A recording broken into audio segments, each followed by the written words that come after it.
Assalamu alaikum friends, welcome to this channel. Let's learn chemistry. Today we will discuss the topic corrosion. हमारे पास एक metal में कैसे उसको एक चीज़ कैसे कहा जाती है, उसको जंग जो उसको हम उर्दू में कहते हैं कि उसको जंग कैसे लग जाता है, तो वो उसको हम क्या कहते हैं, उसको कोरोजन कहते हैं. So first of all we will discuss its definition कि इसके डिफिनीशन क्या है. Slow and continuous eating of metal is called corrosion. हमारे पास जो मेटल है उसको स्लो प्रोसेस में एक चीज़ कहा जाती है, लेकिन वो कंटिन्यूस प्रोसेस होता है. It is very slow process but continuously occurring process. हमारे पास जो ईटिंग ऑफ मेटल है वो स्लोली होता है लेकिन वो कंटिन्यूसली होता है, उसमें कोई गैप नहीं आ रहा होता है, तो इस वजह से उसको हम कोरोजन का नाम देते हैं. It is oxidation and reduction process. Oxidation और रिडक्शन प्रोसेस ये कैसे है कि हमारे पास अगर यहाँ हमारे पास ऑक्सीडेशन प्रोसेस हो रहा है तो वो हमारे पास रिडक्शन प्रोसेस होगा. ऑक्सीडेशन मीन अगर एक इलेक्ट्रॉन लूज हो रहा है, तो रिडक्शन वह हमारे पास वही इलेक्ट्रॉन उसको गेन करेगा, तो उसको रिडॉक्स रिएक्शन भी हम कहते हैं. तो it is oxidation reduction process. Oxidation reduction reaction occur due to the reaction of metal with air and mixture, as a result of which water vapor metal damage. Oxidation reaction कैसे अकर होता है कि हमारे पास जब मेटल का air से जो reaction हो जाता है तो और इसका मिक्सचर में वाटर वेपर जो प्रोड्यूस होते हैं. फॉर एग्जांपल हमारे पास एयर में जो सुबह सवेरे एक H2O वेपर जो प्रोड्यूस होता है, तो उसके एयर के साथ मिक्सचर बन जाता है और मेटल के साथ, तो इस तीनों की मिक्सचर से हमारे पास मेटल डैमेज हो जाता है, तो उसको हम क्या कहते हैं, उसको हम कोरोजन कहते हैं. So let's come to its example. इसकी एग्जाम्पल में हम क्या ले सकते हैं, एक चीज़ को किस वजह से वो जंग लग जाती है. The example is that rusting of iron. The formation of hydrated iron oxide Fe2O7 NH2O, उसको जो हम इसका फार्मूला है. On the surface of iron हमारे पास जो हाइड्रेटेड आयरन ऑक्साइड की फॉर्मेशन हो जाती है एक सरफेस पे कौन सा जो आयरन का सरफेस है उस पर हाइड्रेटेड और ऑक्साइड की फॉर्मेशन हो जाती है, तो उसको हम रेस्टिंग कहते हैं, और रेस्टिंग ऑफ आयरन भी इसको कहते हैं. तो इस वजह से हमारे पास एक आयरन को रस्ट हो जाती है, उसको जंग लग जाता है. तो ये इसका एग्जाम्पल है. Now we will discuss the condition necessary for rusting of iron. हमारे पास कौन कौन सी कंडीशन ज़रूरी है एक चीज़ को रस्ट करने के लिए, उसको उस पर कोरोजन करने के लिए. तो the first one condition is that didn't और आयरन शीट, जो आयरन शीट है उस पर हमारे पास डेंट पड़ जाएगा. And the second one is that air that is moisture, मतलब वो एयर जिसमें नमी होती है, जिसमें वाटर वेपर प्रोड्यूस होता है, तो उसको ये दो कंडीशन रस्टिंग ऑफ आयरन के लिए ज़रूरी है. Both condition are necessary for rusting. हमारे पास जो दोनों कंडीशन है वो बहुत ज़रूरी है रस्टिंग के लिए. If there is oxygen but no water vapour then there will be no rusting. हमारे पास अगर ऑक्सीजन प्रेजेंट हो लेकिन वाटर वेपर प्रेजेंट नहीं हो, तो इसी वजह से हमारे पास कोई भी वो नहीं होगा, रस्टिंग नहीं होगी, क्योंकि हमें पता है कि air that is moisture, air में ऑक्सीजन होता है एंड मॉइस्चर मीन अगर इसमें कोई वाटर वेपर हो तो दोनों की वजह से हमारे पास रस्टिंग काज हो जाती है. लेकिन अगर इन दोनों में कोई एक भी नहीं हो तो इससे कोई रस्टिंग काज नहीं हो सकती. But before the second condition, first condition is necessary for rusting because when dent is formed, that part of sheet become anodic and oxidation reaction occur for which the water and oxygen is necessary. हमारे पास जो second condition के पहले जिस तरह हमने second condition को discuss किया कि और ऑक्सीजन एंड वाटर वेपर कितना ज़रूरी है, लेकिन उससे पहले हमारे पास फर्स्ट कंडीशन जो कि डेंट ऑन आयरन शीट है उसको डिस्कस करते हैं कि वो कितना ज़रूरी है. अगर एक चीज़ पार्ट ऑफ शीट पर कोई डेंट पड़ जाता है तो वो पार्ट एनोडिक हो जाती है, और जब एनोडिक हो जाती है तो वह ऑक्सीडेशन रिएक्शन काज हो जाता है. और इस वजह से ऑक्सीडेशन रिएक्शन जब काज होता है तो उसके लिए वाटर वेपर और ऑक्सीजन की ज़रूरत होती है. तो इस वजह से सेकंड कंडीशन से हमारे पास जो फर्स्ट कंडीशन है वो इंतहाई इम्पोर्टेंट है. तो अगर ये दोनों कंडीशन रिक्वायर्ड हो तो हमारे पास रस्टिंग ऑफ आयरन काज हो सकती है. तो ये इसके नेसेसरी कंडीशंस है, ये जो टू हमने डिस्कस किए. Now we will discuss the procedure for rusting. हमारे पास हमने तो पढ़ा, इसकी एग्जांपल पढ़ी, उसके डिफिनीशन पढ़ा, उसके नेसेसरी कंडीशन पढ़ी, लेकिन हमारे पास इसका प्रोसीजर कैसा है कि किस प्रोसीजर के ज़रिए ये रेस्टिंग काज हो जाती है। तो एक होता है हमारे पास एक एनोड पे जो रिएक्शन होते हैं, एक कैथोड पे जो रिएक्शन होते हैं, इसका एक अलग प्रोसीजर है, तो उसको हम अब डिस्कस करते हैं।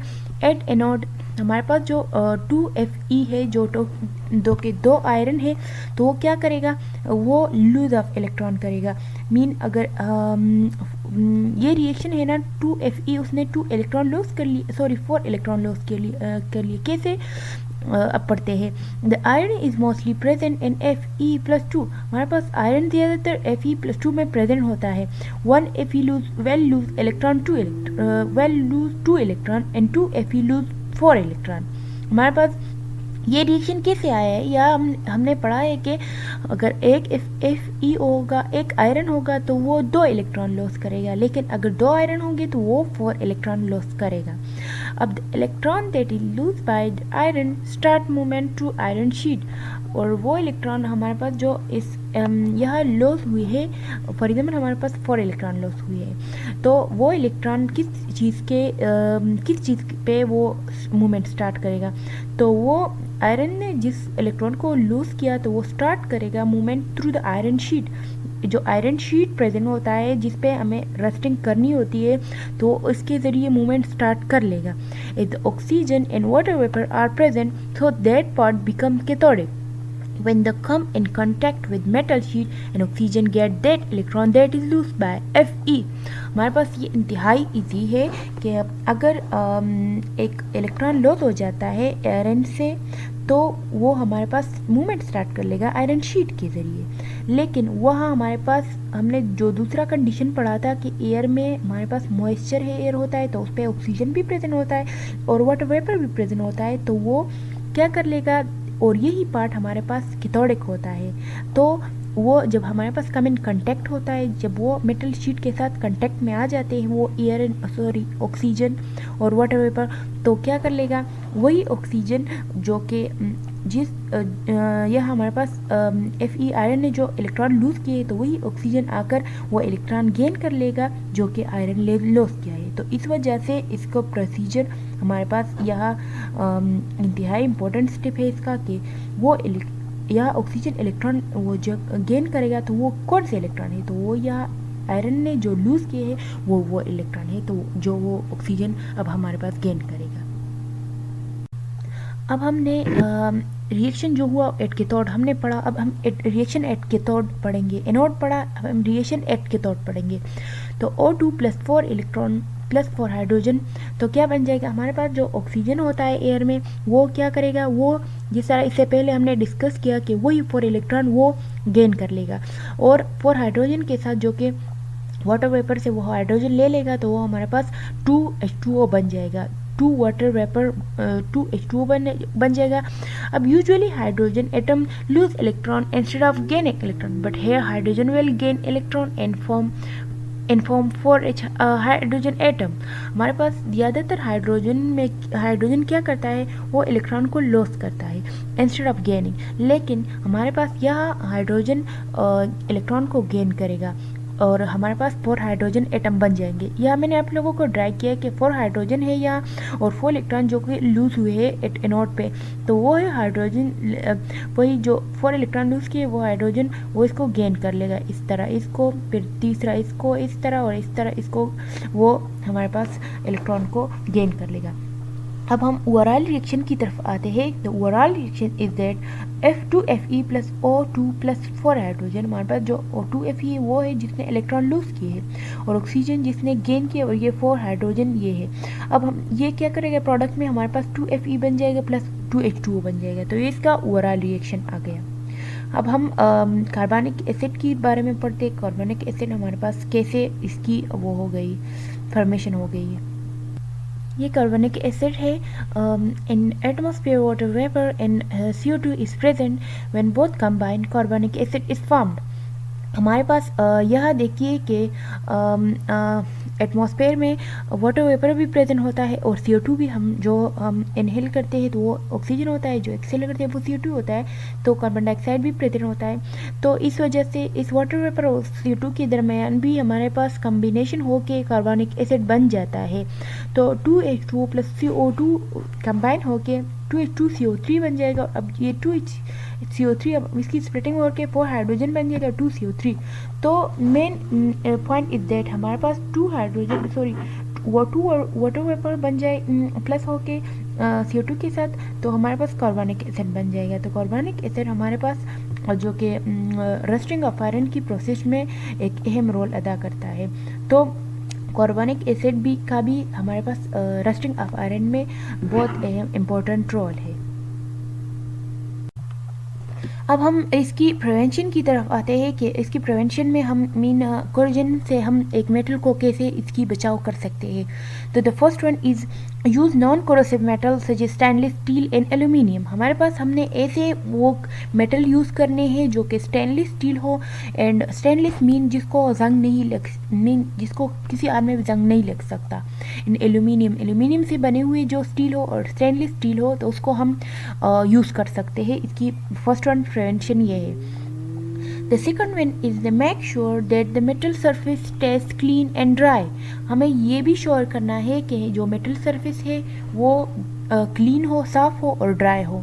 अगर कोई चीज़ गीला हो तो उसको भी बहुत जल्द जंग लग सकता है, बिकॉज इससे पहले हमने पढ़ा ना कि वाटर का भी एक इम्पॉर्टेंट रोल है, बिकॉज वाटर एयर के साथ रिएक्शन कर लेता है जिसकी वजह से मेटल को जंग लग जाता है।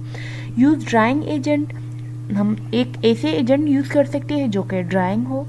And use the fourth one is that use coating or barrier product such as grease paints or fibre coating. हम ऐसे कोटिंग ऐसे प्रोडक्ट यूज़ कर सकते हैं जिसपे जो ग्रीस और पेंट्स इस चीज़ से बना हो जिसको या फाइबर कोटिंग हो जिसको एक कोट जैसा हो, इसकी पेंटिंग से कोट बनी होती है, तो उसको हम ऐसे प्रोडक्ट को यूज़ कर सकते हैं। तो इस वजह से ये कोरोजन से प्रिवेंट हो सकता है। by allowing it and by thin and chromium plating means that हमारे पास ये सारे प्रिवेंशन है कि अगर हम कोरोजन को से अपने मेटल को बचाना है तो वो कैसे तो ये सारे स्टेप है इसके कि कौन कौन से चीज़ें हमें यूज़ करनी है, और या उसको ड्राई करना है, क्लीन करना है, और use drying agent by allowing it and by thin and chromium plating.